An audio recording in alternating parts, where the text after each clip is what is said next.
Bienvenido a esta clase. Estaremos hoy mirando temas muy interesantes: la fisiología del pensamiento, las creencias, tus convicciones, tus deseos y tu realidad. Estaremos revisando cómo estas dos pueden unirse en un solo contexto. Y es que la mente humana es mucho más compleja de lo que imaginamos, y parte de lo que la hace tan compleja es el hecho de que mucho de lo que ahí sucede es imperceptible para ti, y sin embargo, cada día, cada momento está construyendo nuestra realidad.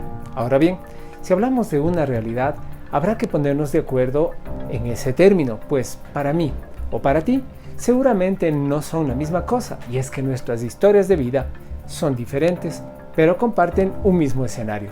Así podremos decir que la realidad es una percepción del mundo que nos rodea a través de nuestra forma de pensar, de creer y sobre todo de aceptar el mundo como está. Como puedes darte cuenta, en un solo concepto ya vienen a tu mente infinidad de pensamientos respecto de ti, de tu entorno, de mí, de la realidad que tienes, e inevitablemente aparece una sombra de la realidad soñada, esa que deseas día a día, momento a momento, pero parece ser que algo nos ha llevado a un punto diferente al que añoramos. Resulta ser que en términos de complejidad, resulta mucho más difícil para nosotros ir del punto A al punto B de lo que imaginábamos. Y es que la realidad hace que el camino más corto no siempre entre el punto A y el punto B sea una línea recta, ¿de acuerdo? Bueno, simplemente vamos a querer ir a donde queríamos ir o a veces a donde nos toca ir. Por ello te invito a que en este curso miremos brevemente y de la manera más objetiva todo el proceso del pensamiento humano. Hace mucho tiempo, incluso antes de que nacieras, pero cuando ya existías, tus progenitores tenían una manera de pensar, tal vez ajustada al entorno, a la sociedad y sus continuas demandas para quienes lo componen. Conforme te desarrollabas en ese entonces, llegó un momento en el que tu cerebro se formó por completo y con ello adquirió la capacidad de almacenar información de todo tipo. Aparece así la comunicación en varios niveles. Conforme fuiste creciendo, aún después de tu alumbramiento hasta tus 5 años más o menos de edad, quienes te rodearon, tus padres, tus parientes, tus profesores y cuidadores, etc., te enseñaron poco a poco todo lo que necesitas para vivir, lo que es bueno, lo que no lo es, cómo debes hablarles a tus padres, en quién confiar y en quién no, por quién debes tú buscar tus días mejores. Incluso recordarás que te enseñaron a cómo ser alguien.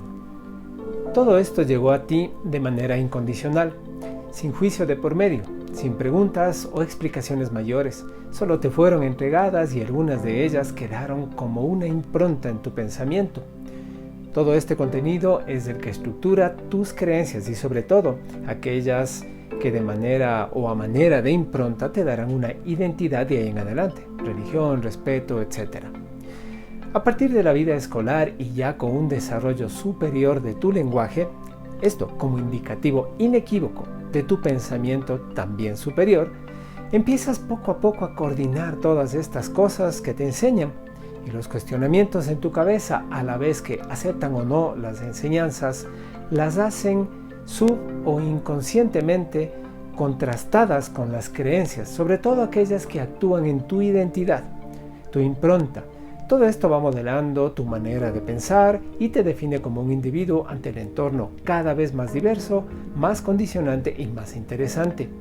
Ya con una identidad de pensamiento avanzamos en la vida, conociendo, reconociendo al mundo que nos rodea en base a nuestro constructo de creencias heredadas de quienes nos ayudaron a entrar en nuestra realidad.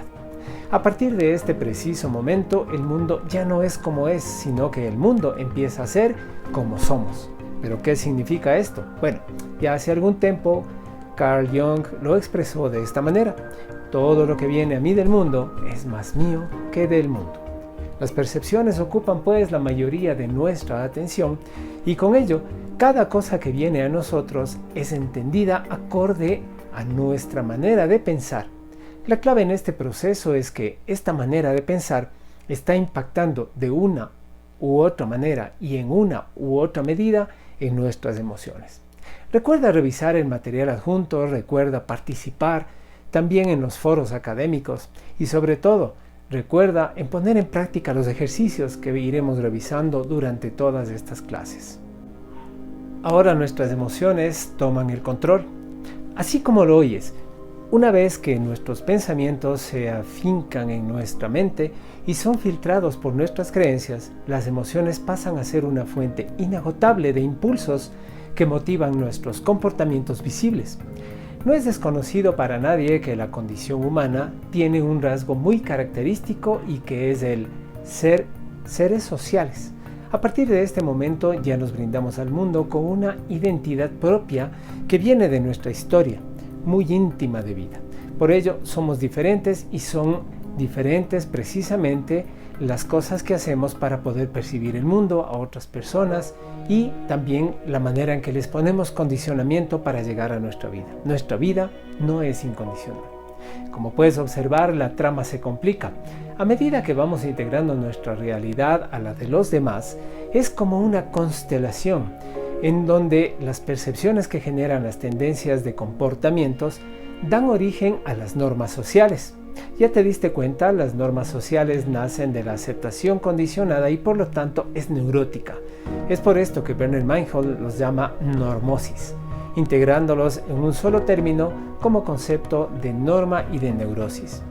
Finalmente, el entorno basado en la historia de la vida de cada quien es sazonado con las normosis y te devuelven una cantidad infinita de señales de aceptación, rechazo, observación, calificación, descalificación y comportamientos propuestos que van truncando tus sueños día a día. Todo este contexto de interacciones modeladas por las percepciones, creencias y normas sociales, entre otras cosas, componen tu realidad. Es por ello que anteriormente expliqué que llega un punto en que la realidad es como eres y no es como es. Asimismo, puedes ver que depende de la manera de pensar, de la realidad que tienes e incluso de quienes tienes alrededor tuyo como una cadena inagotable y una fuente inagotable que nos va proveyendo de los suficientes impulsos para generar nuestros comportamientos visibles. Todo esto se va integrando poco a poco y tan profundamente en tu manera de ser, de hacer y de pensar que se va dando ya como parte de la fisiología del pensamiento humano, como un rasgo natural propio, no solo de ti, sino de todo ser humano. Las creencias. Revisemos un poco más a profundidad cada una de las fases de la fisiología del pensamiento humano. Las creencias, como hemos dicho, son todas aquellas formas de pensamiento que, a pesar de ser parte de tu identidad de pensamiento, tu forma de pensar o tu criterio propio, llegaron ahí de fuente externa y mayormente de quienes en ese momento eran tu referente de vida. Es decir, que si ellos lo decían, así deben ser las cosas, ¿o no? Lo importante aquí es entender que las cosas o las creencias se van integrando a tu ser y lo modelan a la hora de pensar sobre tal o cual cosa. Entre el cuarto o quinto mes de la concepción y tus primeros 5 años de vida, el cerebro recibe y almacena información. Recordemos que venimos a la vida con el cableado o hardware completo, pero con un disco duro prácticamente en blanco o apenas con un sistema operativo que nos permite mantenernos vivos. Así nuestro cerebro en un inicio trabaja en niveles muy básicos en donde la información llega casi en su totalidad asociada a las emociones y el pensamiento superior, comandado por el neocórtex y estimulado básicamente por el lenguaje complejo, aún no están en plena acción. Es decir, no llegan a activarse. Así las creencias están en tu mente como una impronta que te da la identidad. La clave aquí es la identidad, que es más ajena que propia hasta esa edad, y en años posteriores la irás haciendo propia conforme vayas construyendo tu propia realidad en lugar de la que te fue heredada, conforme vayas cuestionando o no lo que tienes alrededor. Las convicciones. Ahora puedo invitarte a que hagas el siguiente ejercicio mental. Por un momento, imagina que nada de lo que quieres hacer, tener o rechazar es imposible. Educación, dinero, enfermedades, pareja. Vamos, ¿qué esperas? Cualquier cosa que puedas imaginar.